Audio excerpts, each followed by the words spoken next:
things about this new Strong Hand Tools table is that it takes all of my existing hardware from my Rhino car.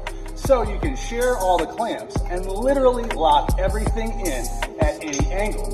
You can preset it at 90 or 45 degrees or literally lock it in wherever